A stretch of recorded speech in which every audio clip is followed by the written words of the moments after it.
Okay, Yeah. so now we are, come on, come on, come on, come on.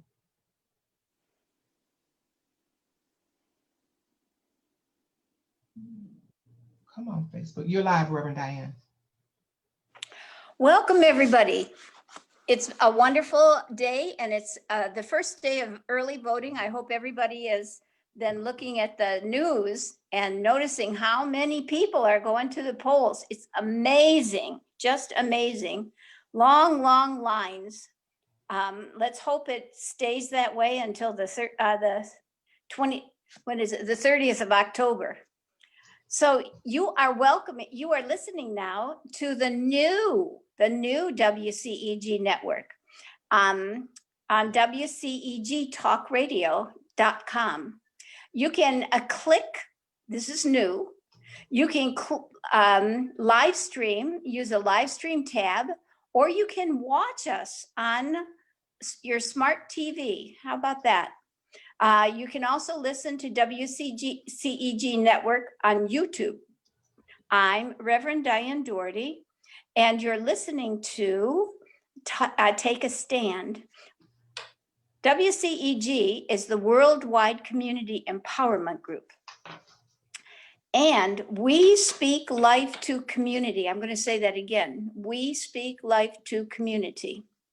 You can like us on Facebook, follow us on Twitter and Instagram at WCEG_talk_radio and at WCEG Network. We have to have a disclaimer now that the topics and opinions of the host and the guests are not of a WCEG. Important to remember. So today I am going to speak with and interview a wonderful gentleman, Robert Bryant. I'm very, very excited about him because you might recall that our last guest was Daniel Blackman, who is also running for another seat on the Public Service Commission. And should both of these great gentlemen get in, Georgia will experience changes that we haven't seen in a long time. The Public Service Commission, as you recall, we talked with Janie Scott from the Georgia WAND, and she is working with Georgia WAND on nuclear harm reduction in the area. She also works with climate change and deals with the expansive number of ash ponds in the area. She so clearly talked about the completion of Vogtle 3 and 4, and how with all 4 power plants, Vogtle 1 and 2 are in operation, 3 and 4 will be opened, and 1 and 2 will shut down. And while this is bringing industry into that area, it's a boom and bust situation because the residents suffer when at the completion of those nuclear power plants and leave the area actually devastated like a ghost town. So what the Public Service Commission could do, what we would like it to do, and what it says it's going to do is to ensure safe, reliable, reasonably enforced telecommunications, electric, gas, from financial and technology competent corporations. So that's what they do. And we're going to hear about the platform that Robert Bryant is bringing to Georgia that will bring in new and renewed energy. So Robert, welcome to WCEG and Take a Stand. I'd like you to tell a little bit about yourself. Sure. Well, thank you all for having me today. I'm all over Georgia today. How ironic that is, given that it's early voting. And let me tell Georgians how proud I am of them for letting their voice be heard. But I'm Robert Bryant. You probably figured that out by now. Grew up in Savannah, Georgia, born and raised in Savannah, Georgia, attended public schools, graduated from Windsor Forest High School, then went on to Georgia Southern University where I did my undergrad and master's degree, and then University of Georgia where I earned my doctorate in adult education. So most of my career has been in higher education where I was a chief diversity officer and a diversity educator for students. I ended up in this role when I returned to Savannah to help caretake for mom and dad. Both who are elderly and mom who's dealing with Alzheimer's. So I ended up wanting to get involved with public leadership. Not necessarily be a politician. Politicians do unfair things. Public leaders lead and have a conscience. It's my way of kind of framing that. So I've landed on this position because it gives me a way to advocate for everyday folks. It gives me a way to advocate for working class Georgians. And it gives me a way to say, you know what? Here are some policies that we need to change around so that the moms and dads can make better decisions and not be gouged by the Georgia powers of the world. So that's kind of how I got here. And I look forward to making sure that we are having a voice at the Public Service Commission table that has been missing for years. And that is communities that have been vulnerable and working class communities that have been left out of the conversation. That's exactly what I liked about your website. I'd like to read something that I heard about a group of people that were advocating for their own organization in the 30s. And this is what this leader of the organization said.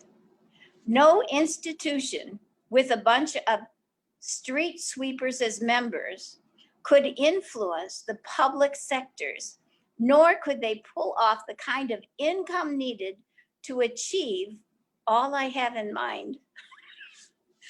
And when I read what you are about, it's what I'm about. I'm about street sweepers. His strategist said the only way to make a mark on society, state, and institutions is to dominate the summit. And I think that is exactly what has happened in so many of the places in the United States. The top level positions are kind of overrun by corporate interests and that have made an elite class that isn't necessarily growing. It's staying the same, and the way that they maintain the flow of funds to keep up their lifestyle is by gouging. So between you and Daniel, I have great hope. One of the things that I noticed in your presentation was that both you and Daniel are into renewable energies, especially water. Could you explain what are the concerns in Georgia? What concerns does Georgia have about water itself? And do you have a plan for dealing with that? Because the other, the Public Service Commission itself doesn't address water at all. And to me, it's one of the issues. Right. A lot of people, well, most people really don't know, and you did a great job of explaining, the Public Service Commission should be regulating utilities, especially your light bill and other different things like your natural gas. What people seem to forget is when the production of those, of the production of energy impacts our environment in so many ways. Let's talk about coal ash, because that was mentioned earlier. So when we burn coal, like we burn charcoal on a grill, it turns to ash. Well, if we don't manage that correctly and it gets into our air, we're not breathing it. But guess what? That coal ash we don't breathe settles in our waterways, in our ponds. And so that's how you get coal ash. Well, if the Georgia Powers and the other companies don't manage that correctly, as they should be, as they are regulated or should be regulated and should be doing, then we have a problem. That coal ash then seeps through the water and gets into our waterways if it's not managed correctly. So what do? We have a Flint, Michigan issue. We have a situation where the water is now contaminated. Our drinking water, where in Tabby Island and the Savannah River where I live, that's contaminated. And so if you're like me, I don't take pride in drinking toxins.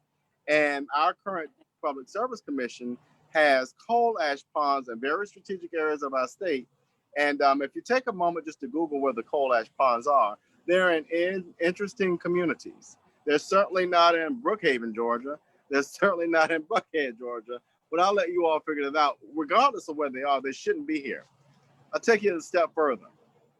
The legislature and the Public Service Commission has allowed other states to come dump their coal ash in our state at a reduced rate. And so people like my opponent, who has served in the legislature and who is now appointed to be in the Public Service Commission, turn a blind eye to that.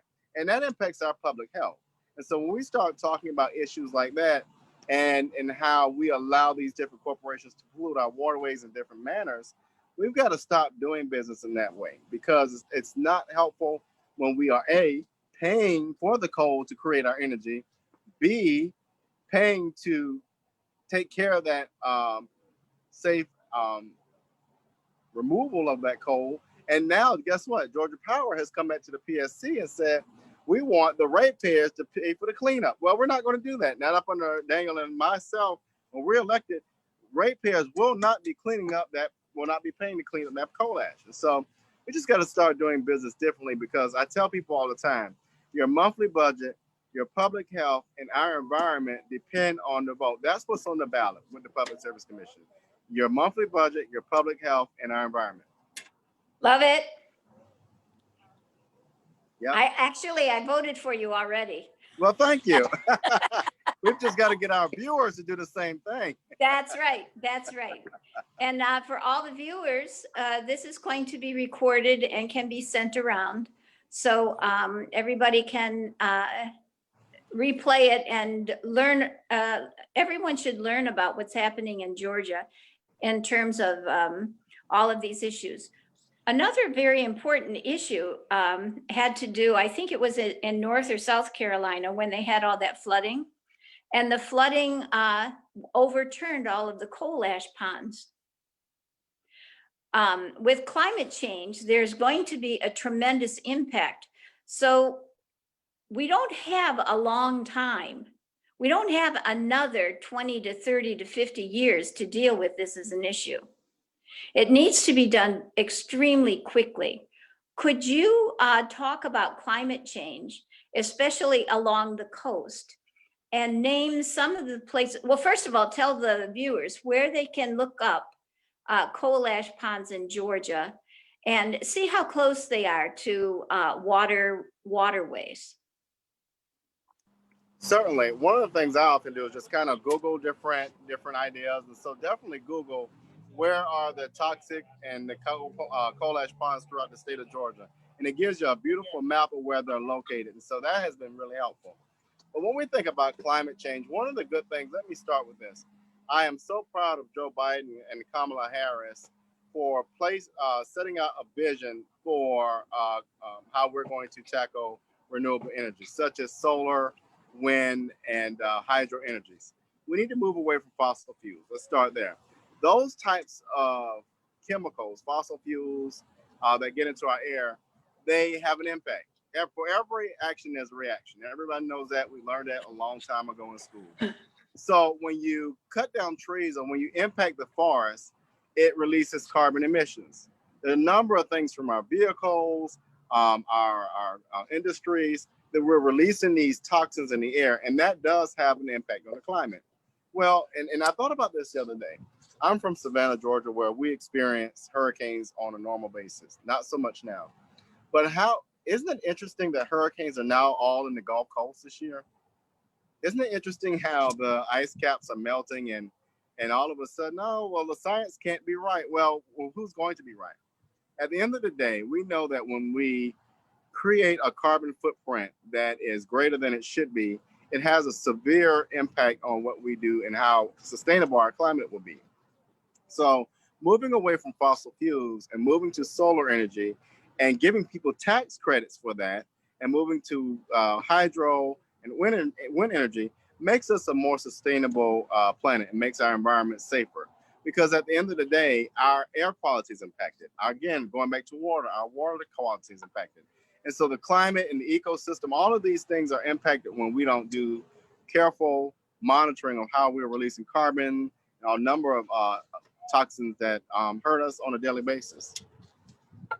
And for the viewers, there's a map that you can go to. I think it's on the NOAA site that gives a description of the rising waters along the coast so that you can see within 10 years, 20 years, 30 years, the expectation of the decline of shoreline. And that, I mean, when we're talking Georgia, we're talking about a lot of shoreline, a lot of industry, and a lot of coal ash. Yeah, and if you look at Miami, one of the things, I can't think of the word right now, but there is an issue right now. If you want to look at Miami, I can't remember it, but the real estate on the interior part of Miami is much higher than the coastal. And the reason for that is because water is rising, right? And so you put a higher price tag on the other properties and you got another issue. So I want to say it's climate regentrification is the name of it. But I like yeah, and it's really sad of how people are missing out or losing out on their property because those of us who have bought into this idea of not caring about the climate have created a problem itself and now want to tax other people. So, you know, that is a reality. One of your opponents, I think his name is Jason Shaw. You're running against him. Correct. And he believes that the Green New Deal is nonsensical fantasy. That's what he called it. He also is doing a campaign to stop the Green New Deal. How do you react to that? And his thought is that it will drive costs up to such a degree, it will be unaffordable. Do you agree? Well, Jason's bought by Georgia Power. Look, there's a website out that shows you where Georgia Power and a number of the people that he should be regulating have bought his campaign, have contributed thousands to his campaign. I don't know how you regulate people that are buying you, paying you off. And so I'm not shocked that he opposes the Green New Deal because it doesn't help fill the pockets of his buddies. It doesn't help the Georgia Power CEO who takes home $4.5 million a year get more billions. It doesn't help working class families who are suffering every day because he doesn't care about those communities. And so I'm not shocked that he doesn't believe in that Green New Deal because his friends are on the side of the fossil fuels. The way he makes money, the way his buddies make money are by continuing to hurt our climate, continuing to hurt our public health, continuing to impact our environment in a negative way. Now, when you start talking about solar energy and different ways of getting this work done, well, there's not so much fun over there because they won't give you money and they won't buy you out. Daniel and I don't need that. This is why Daniel and I have yet to receive, and we probably won't accept money from the Georgia Powers of the world and the natural gas companies that we should be regulating. And so at the end of the day, the research shows and the data is there. And that's what I am. I'm data driven.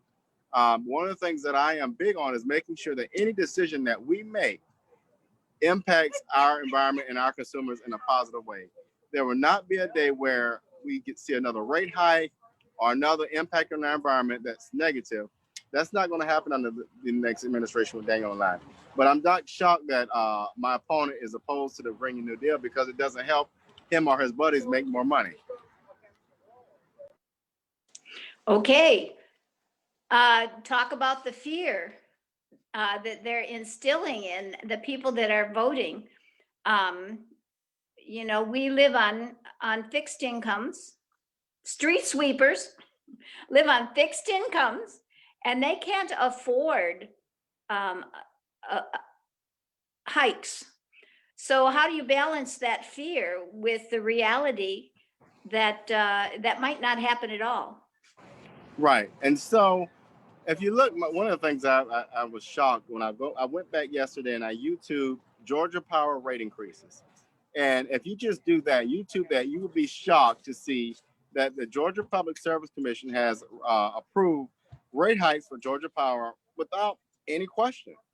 And when you ask, well, why were the rate hikes approved? Oh, well, they needed to fix the grid. Well, when did the grid break? You know what I mean? How much more money does the Georgia Power CEO need to have? It blows my mind. But at the end of the day, what I would like to see is a data-driven solution. If Georgia Power approaches us with a rate hike increase, we need to make sure that that's going to impact our impact consumers in a positive manner. I'm sorry, y'all. We got voters asking for cards, so I'm giving them cards. Thank y'all. I love it. Hey, that's why I'm here. But I any hope they're rate hike, listening. they are. Any rate hike needs to be approved. Needs to demonstrate that the ratepayers are going to benefit. And that's just the bottom line. I don't believe that a CEO that carries home $4.5 million a year in a $1 billion company needs to see another rate hike. The saddest thing of it all, the most inhumane piece of it all is this. The moratorium that was cut off during COVID just makes no sense to me. You have working class families, you have single parent homes who have to figure out how to get their children to school every day. Some of them can't even work, and some of them are unemployed, yet we're going to tell Georgia Power that we're going to allow you to recoup these fees from COVID. That's just inhumane, and it just demonstrates why we need different voices on the commission. Amen, both of you. So I was very impressed that almost everybody, I think the only one that didn't say this was Bubba McDonald, but the three of you that are running all want to create broadband, which I think is important. Yes. Rural broadband. Do you think it'll be done? Well, right now what's interesting is the governor and the Public Service Commission are trying to figure out how to let the EMCs do it. I think, well, it has to be done. We got caught with our pants down with COVID. We have young children and educators who are without the basic resources to learn. And I think we've got to do a better job. And so it has to be done. It's an economic development piece behind that. You have people who can do commerce, who can shop from home, who can start small businesses based on having access to internet. And we are doing a disservice to rural Georgia when we don't offer that basic resource. It's been a can that has been kicked down the road for many years, and allowing the EMCs to kind of lead that charge is still questionable to me. Why not get our small businesses involved? Why not get those small businesses who have done the work, who understand technology to get involved with this process? But it's something that we definitely have to get done for rural Georgia, because our learners are at stake, and it's an economic prosperity piece tied to that as well. Oh, good luck with the conversation, and I hope you all will include the people in Most definitely. in the solution. I wanted to ask your. I don't think this is a piece that belongs to the Public Service Commission, but it is kind of like an oversight. Mm-hmm. This is what happens because the Public Service Commission does this piece, but they don't look beyond the consequences. For instance, when Vogel 3 and 4 opens up, which it probably will, that entire area will be devastated because it will lose a tax base that it used to have. It's not going to have it.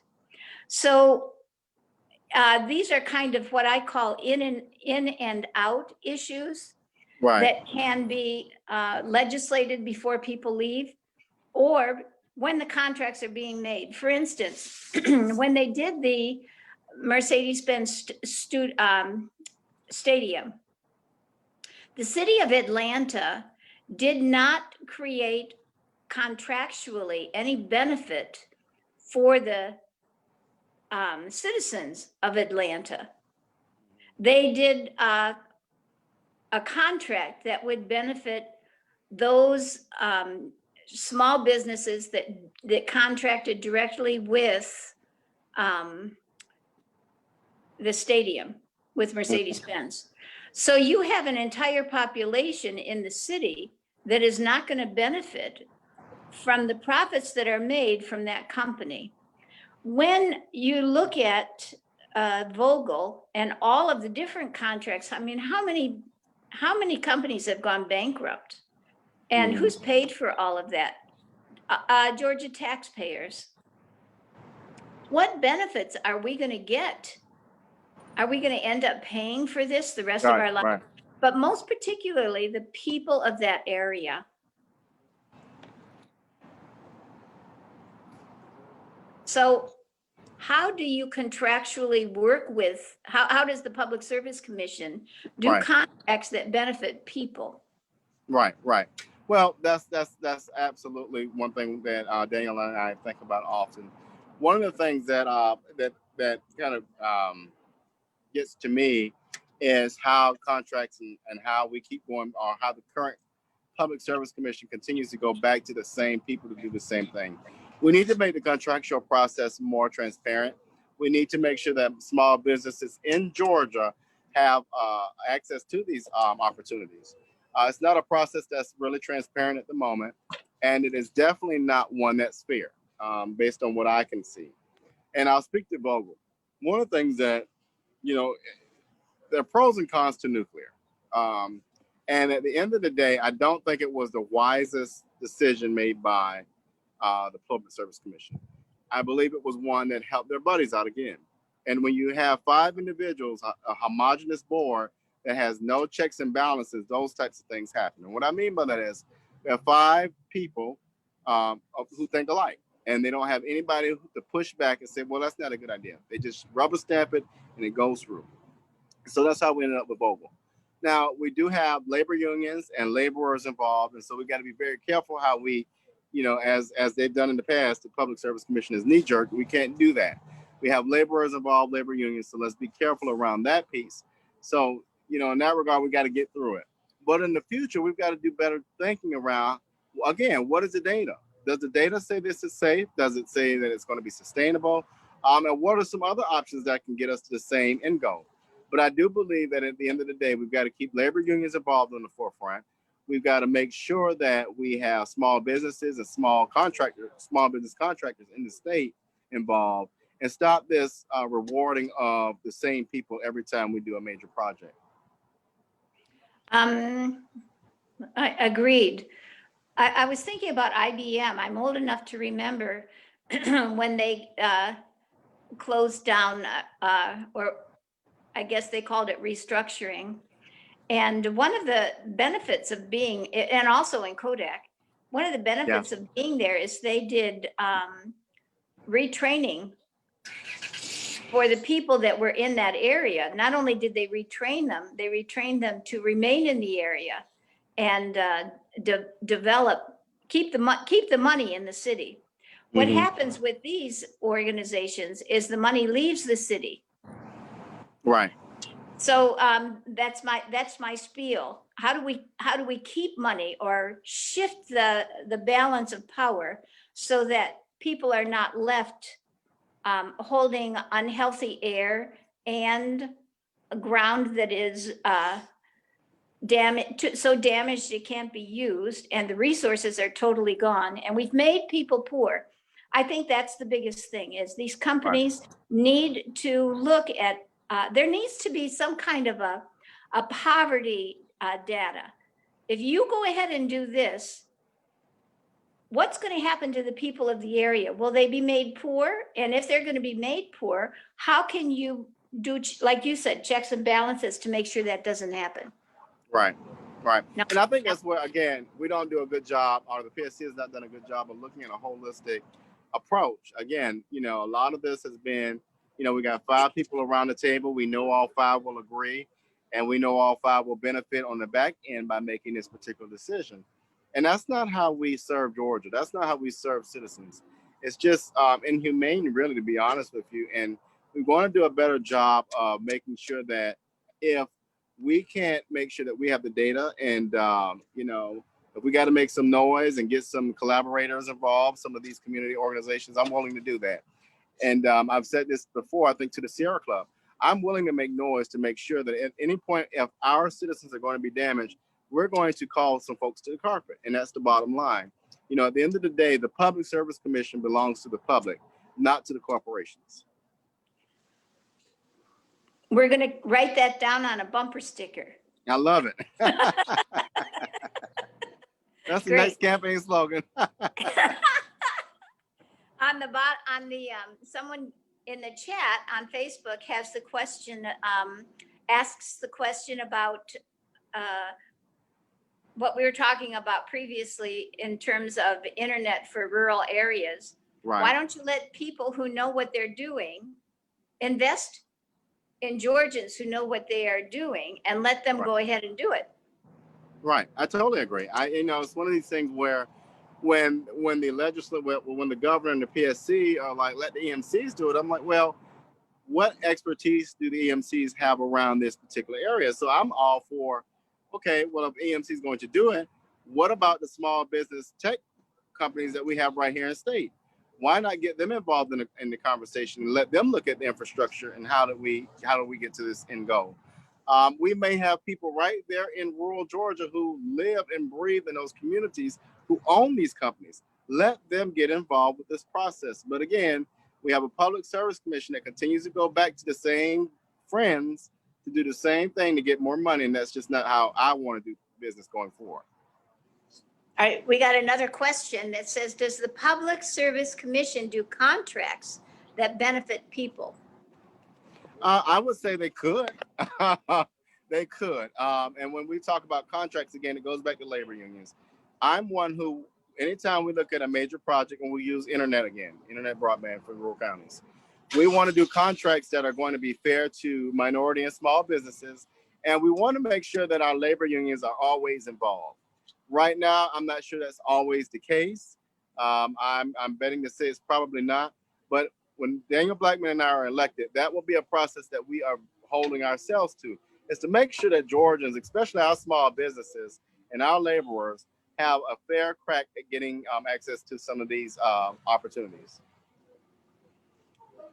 Woo! I'm so excited. I am too. I'm so excited. Talk about these lines. I am so proud of Georgians for getting out and voting. I've seen where people have waited in line 4 or 5 hours, and that is just that's humbling. I'm very concerned about the money. Yeah. That is been a political stranglehold, put a political stranglehold on so much of Georgia's progress. And also I think they're really paying people not to allow Georgia to progress, so that there can't be a progressive agenda. I remember coming down here in the 70s, and this was called the Sunshine State. We've got so much sun all the time, yet we don't have solar energy. I remember when Jimmy Carter put solar panels on top of the White House, and Reagan took them down. I know that Jimmy Carter's entire peanut farm is now solar energy complex. And that energy runs Plains, Georgia, and spills over to that sector. Why stop that? Well, first of all, how are we going to deal with the losses? Or is it our job to deal with the losses, the oil, gas, and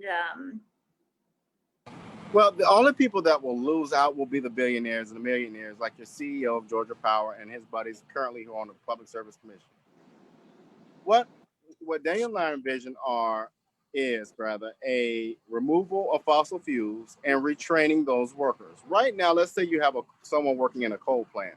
They're breathing that dust and they are impacting their public health in a negative way. They're dying, basically. You're giving them cancer.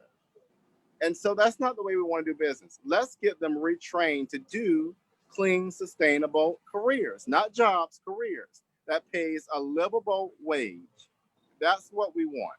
And so let's move away from this coal, this natural gas, and these fossil fuels. Let's retrain these workers. We have the best technical schools in the nation right here in Georgia.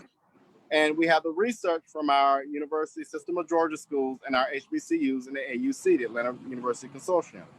We have the research, We have the class projects, and we have the opportunity to retrain workers who will have clean careers, not breathing coal dust when they go and pull the coal out, not putting their lives at danger and their health at danger, and then their families lose them 10 years later to cancer. And so we've got to do a different way of another way of doing that. And the people who are afraid of it most are those who are at the leadership of these companies and those who currently sit on the PSC who are benefiting from these fossil fuels. But we've got to do a better job of protecting Georgians and putting people over profit. I can see it. I think we need a cadre of people to push it through, but the engine of corporations is so overwhelming. But I have hope. I have hope. One of the interesting things I was reading when we were talking, when I was reading about what the Public Service Commission does, is that it has an institute for juridical proceedings. What kinds of laws need to change to allow for the growth? They call this progressive. I just think it's healthy and sustainable. What kind of laws do we need? Do you do that, or does someone else do that? Change Georgia law? I think it's a combination of, it's collaboration. Everything nowadays is a collaborative effort. And it's why things now are not working in Washington. It's because people fail to collaborate. You know, one of the things I look forward to is collaborating with a number of agencies, the Sierra Club, the NAACP, the faith-based community, John Ossoff, Raphael Warnock. It's going to take a collaborative effort to move anything forward. You know, we have a little bit of the resources and the ideas over here at the PSC. We have some in the state legislature. We have some at the federal level.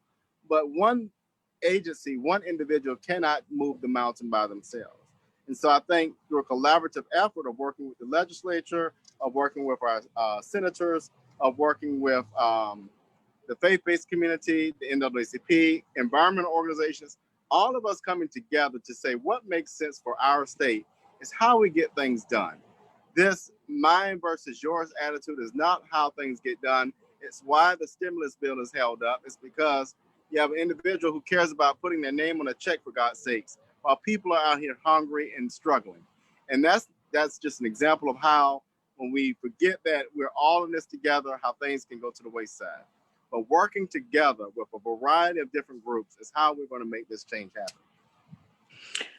Well, when we talk about these laws, there has been a push through the Republican agenda not to do bipartisan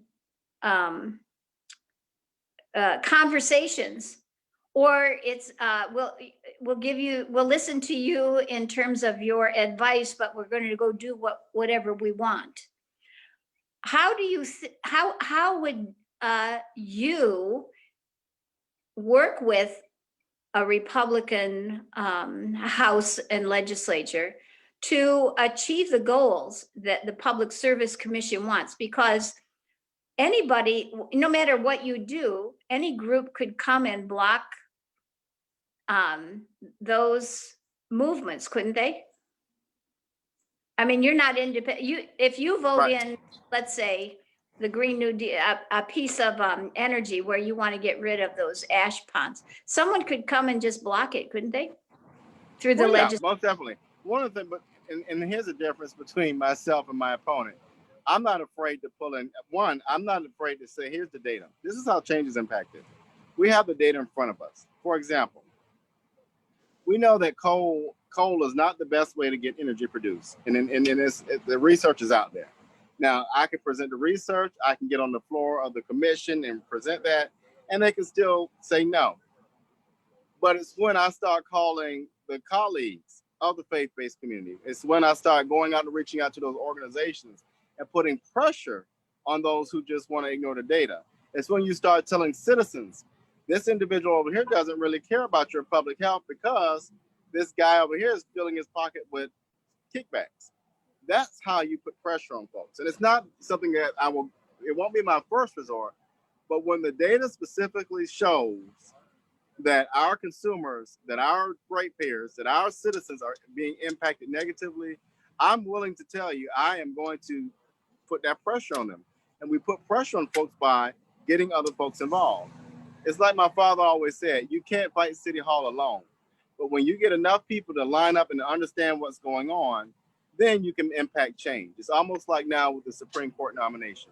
We can sit idly by and depend on the Senate to do our jobs for us, or we can get up and get into good trouble, as John Lewis would say. And so I'm willing to get in that good trouble to make sure that we protect Georgians. And so, no, they won't always agree. And most of the times, as we see now, they will ignore the science. But you can't ignore the citizens who put you in that seat. Love it. Now, in terms of the composition of the Public Service Commission, you two will be elected. And are the other three appointed? All 5 seats are elected. They're on a 2-year, they're on a rotational cycle. And so the next election cycle, you will see 1 or 2 more commissioners, but all 5 seats are at-large type seats, meaning that when either seat is on the ballot, either of the 5, every Georgian gets to vote for each seat, but all 5 seats are electable. Now, if a term is unfilled, then the governor, as you see with my opponent, the governor can appoint an individual to a seat. Oh, I see. Because Tricia Pridemore was appointed. Mm-hmm. Okay, and so was Jason. Right. So he was appointed by Governor Deal to fill a term that was unexpired. Was she appointed by Deal also? I'm not sure about Tricia now. Oh, okay.